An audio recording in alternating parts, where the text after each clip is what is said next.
Citoyennes et citoyens, vos voix comptent. Radio Cotonou vous donne la parole pour recueillir vos préoccupations, satisfactions et suggestions. Parole aux citoyens, c'est sur la 94.3 Radio Cotonou. Parole aux citoyens, rejoignez-nous du lundi au vendredi de 9h à 9h30. Radio Cotonou, la voix des Cotonois.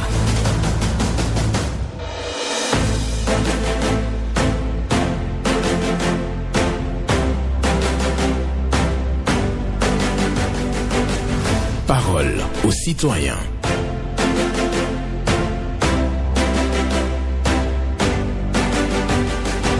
Parole aux citoyens. Honoré Naoum.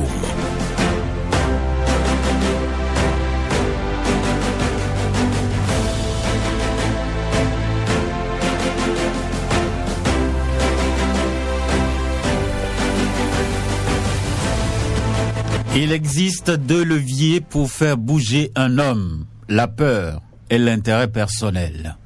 Il existe deux leviers pour faire bouger un homme, la peur et l'intérêt personnel. Une pensée de Napoléon Bonaparte. Bonaparte pour la méditation du jour, ce lundi 8 juin 2026. Bonjour à vous qui êtes à l'écoute de Radio Cotonou, à toutes et tous les candidats au BPC 2026. Je souhaite une bonne composition aux parents, je souhaite la sérénité totale.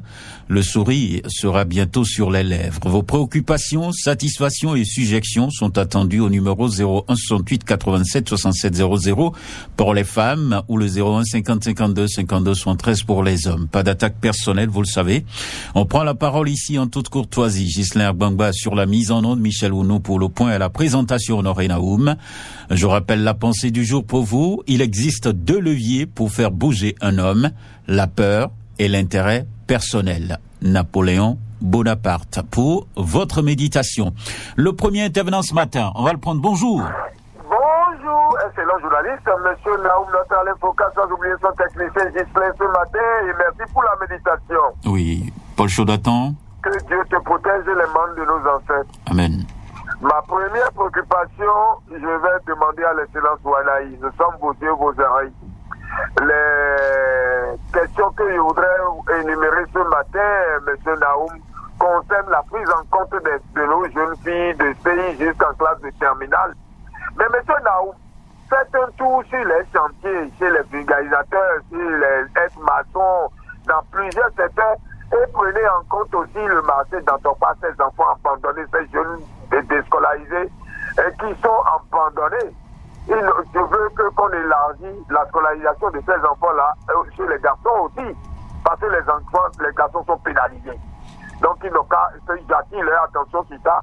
Il y a des milliers et des milliers de ces enfants-là qui ne sont pas scolarisés. Donc c'est un appel.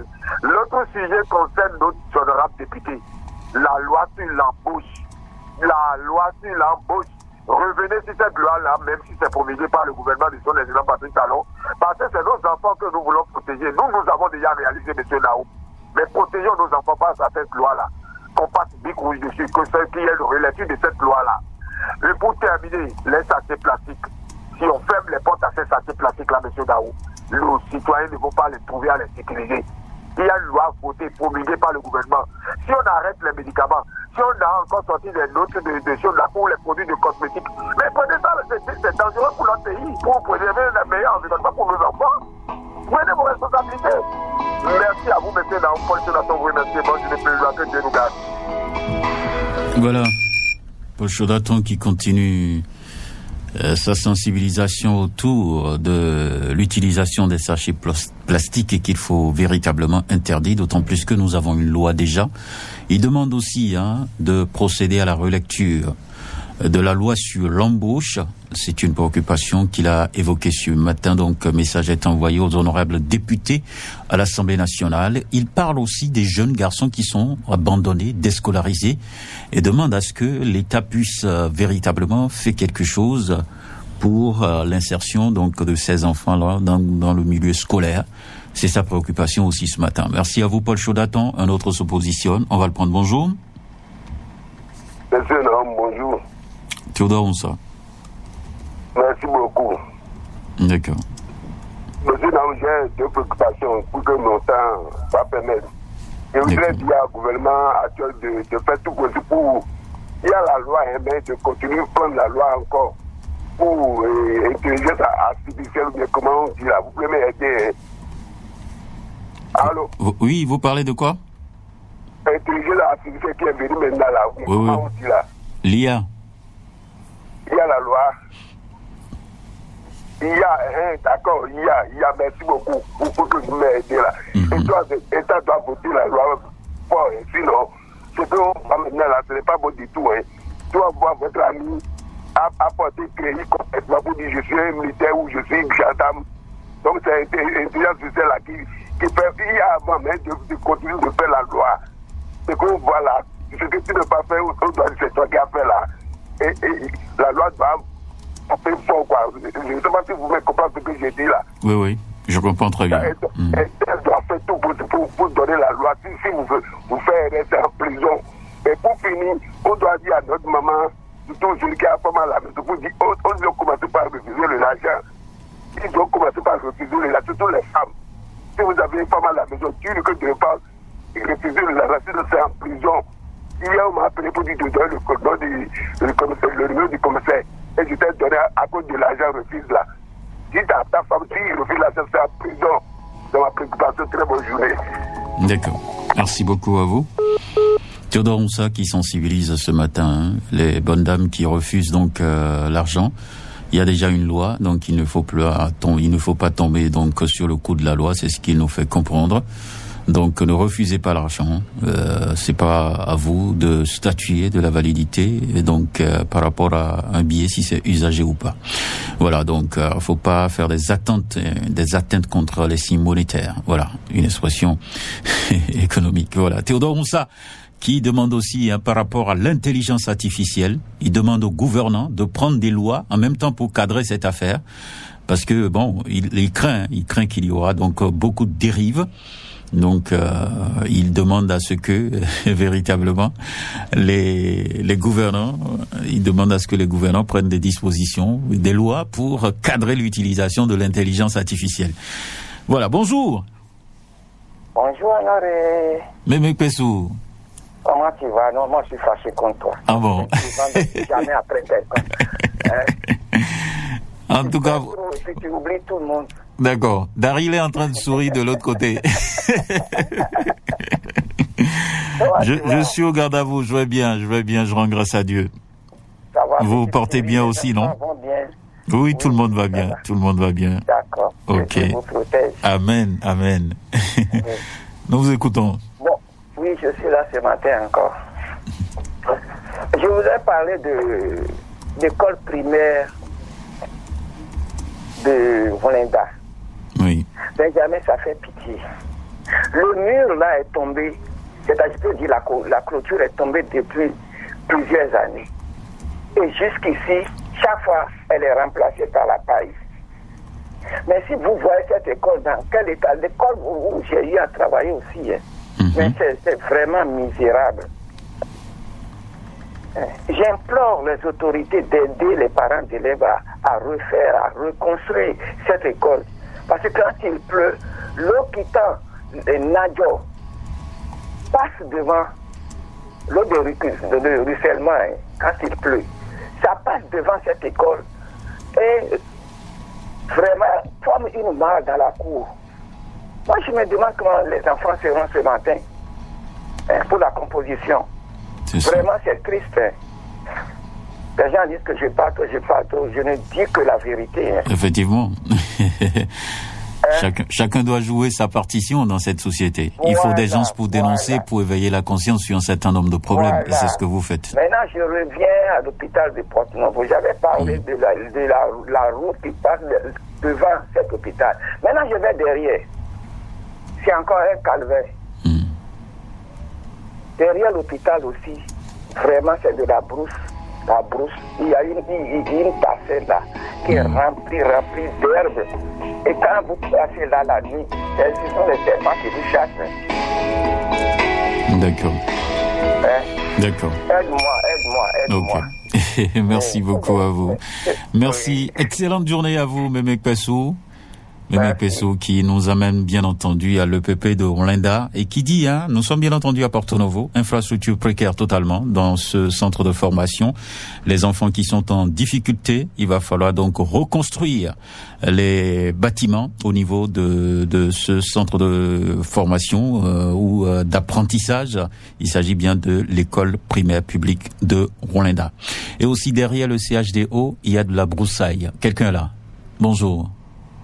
Monsieur le journaliste, bonjour. Eugène Ewaignon. Oui, monsieur Eugène Ewaignon. D'accord, nous vous écoutons. À Tinkoui, l'État réagit. Le fléau de Tinkoui prend de l'ampleur au point de faire réagir le gouvernement le vendredi 5 juin 2026 en sonnant l'alerte.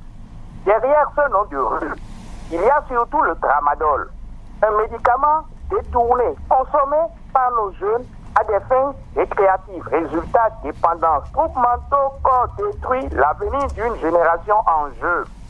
Le ministre de la Santé annonce une riposte ferme et coordonnée. Objectif, assécher les circuits de vente illicite en collaboration avec la police, la douane, les acteurs du secteur pharmaceutique.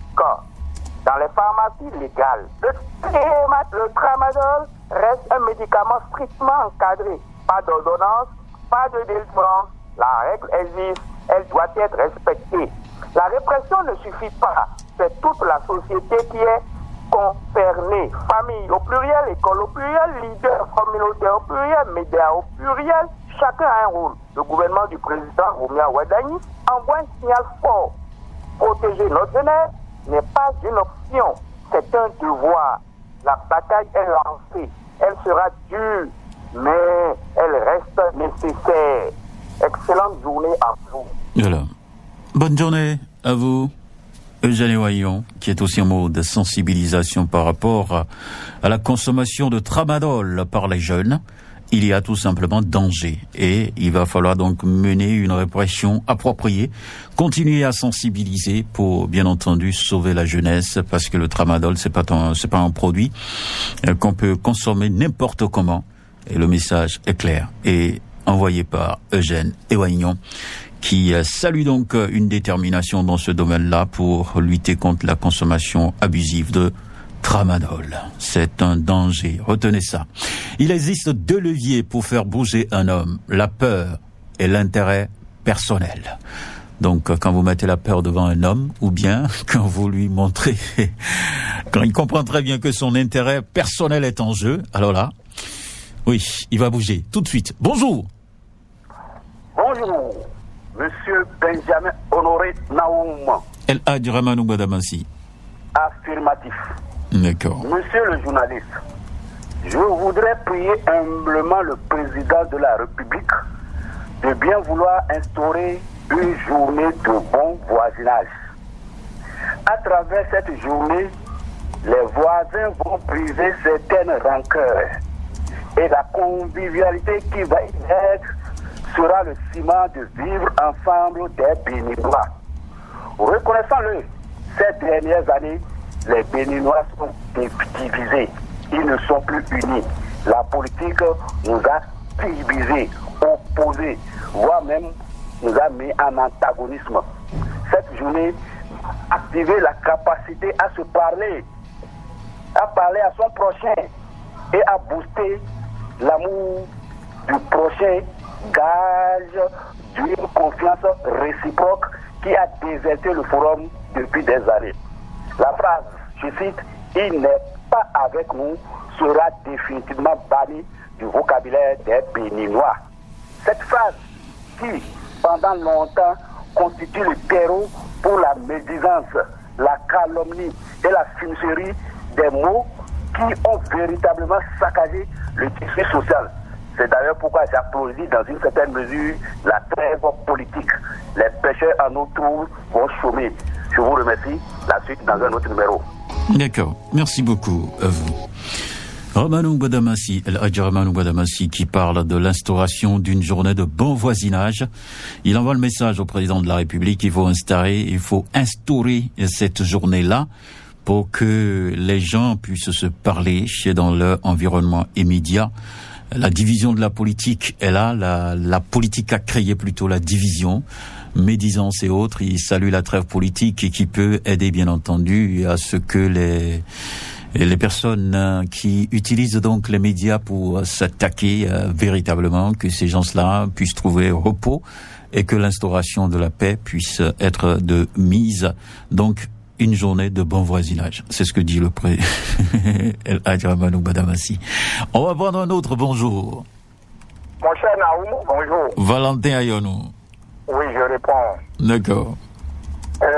Ma préoccupation principale ce matin, mon cher Naoum, quand le gouvernement installait ou créait la Cour spéciale des affaires foncières, nous, Béninois, nous avions applaudi cette décision du gouvernement. On croyait déjà que les affaires liées au litige domaniaux allaient connaître une amélioration. Mais aujourd'hui, tel que nous voyons les choses, c'est pas encore ça. Sinon, une affaire liée au litige domanial qui est pendante devant la justice, qui connaît de report en report, plusieurs reports en ligne. Vraiment, on se demande pourquoi alors on avait créé une telle institution. Moi, je voudrais demander aux juges ou aux autorités de faire l'état des lieux dans cette institution pour voir depuis la création de cette institution comment ces affaires ont été vraiment vidées. Est-ce qu'on évolue ou on n'a pas évolué? Il faut faire l'état des lieux pour pouvoir mieux évoluer et avancer. C'était Valentin, je vous remercie. D'accord. Merci beaucoup à vous pour votre passage ce matin. Valentin Ayonou qui s'intéresse aux activités au niveau de la Cour spéciale des affaires foncières. Il dit, c'est une bonne initiative, mais il remarque qu'il y a trop de reports d'audience au niveau de cette cour et demande à l'État de faire un état des lieux pour véritablement statuer sur cette Cour spéciale des affaires foncières. C'est sa manière de voir les choses, donc un état des lieux pour juger de la pertinence. Mais il reconnaît quand même que c'est une bonne initiative qui a fait plaisir donc à nombre de Béninois, parce qu'il y a tellement d'affaires dans ce domaine-là dans notre pays. Oui, achats multiples ou ventes multiples de terrains, des problèmes, des affaires de litige et autres. Il faut accélérer tout ça pour donner la paix aux populations. Auditeur en ligne, bonjour. Bonjour Naoum. Votre nom? Arwandine Félix Kofi. D'accord, nous vous écoutons ce matin. Oui.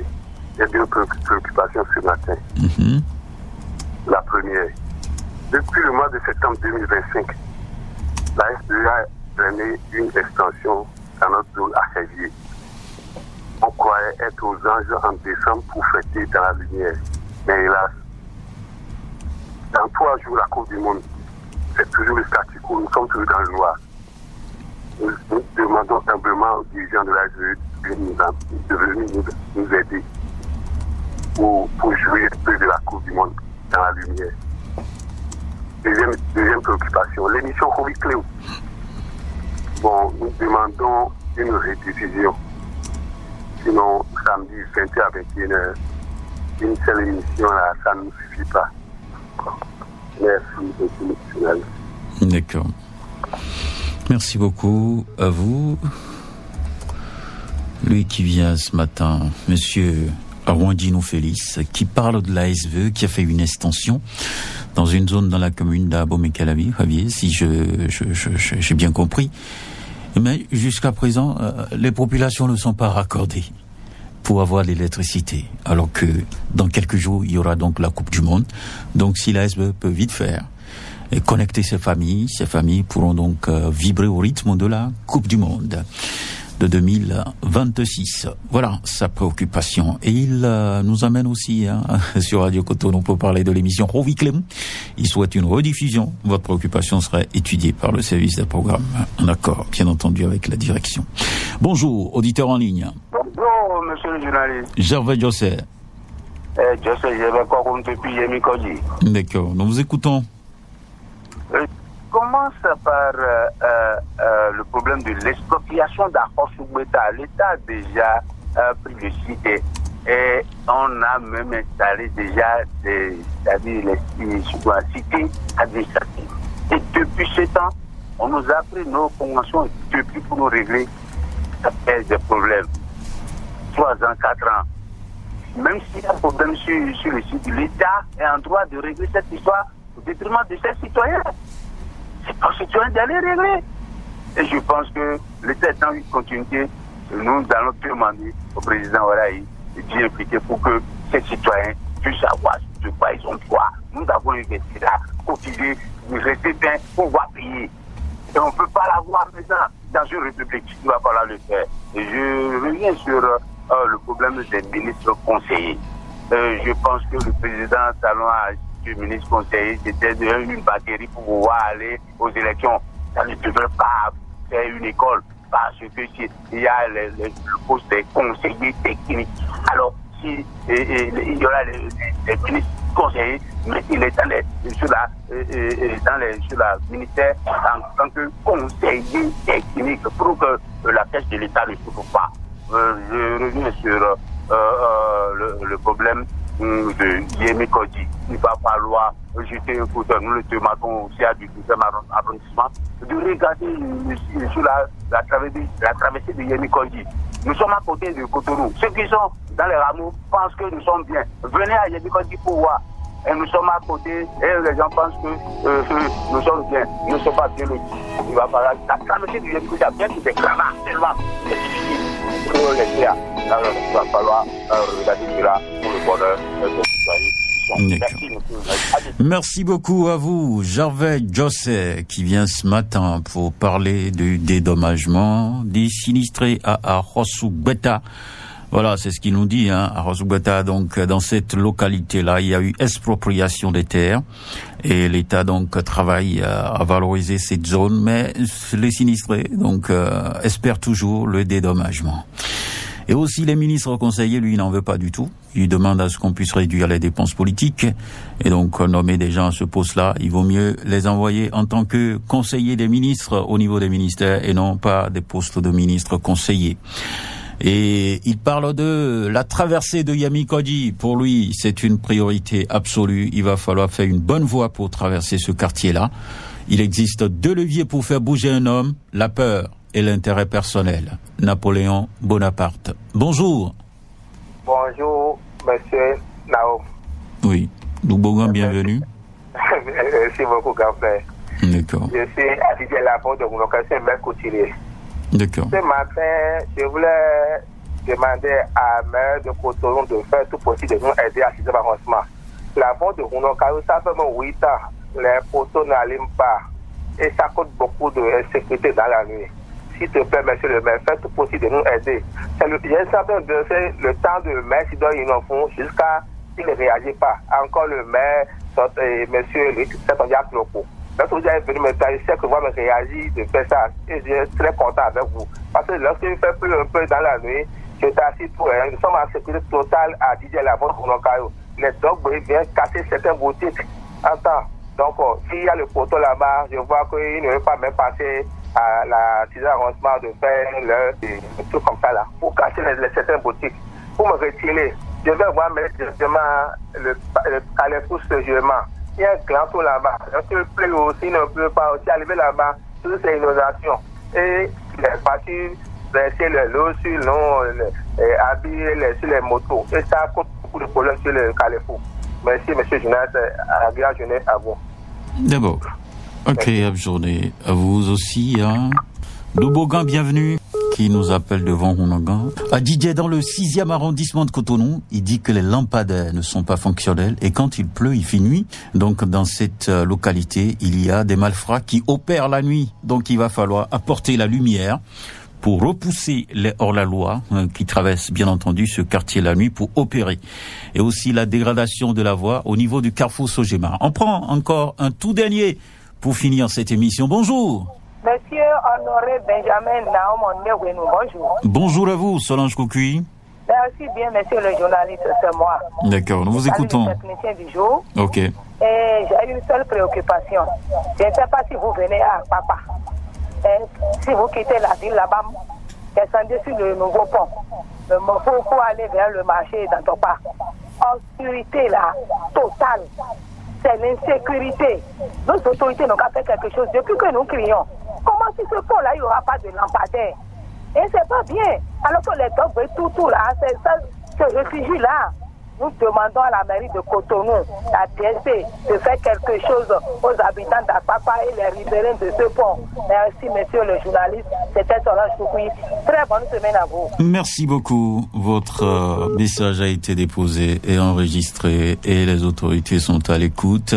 Merci à tous ceux qui ont pu participer aujourd'hui. Il existe 2 leviers pour faire bouger un homme, la peur et l'intérêt personnel. Une pensée de Napoléon Bonaparte pour votre méditation et je vous souhaite une bonne journée, une bonne semaine et je précise une bonne composition pour les candidats au BEPC 2026.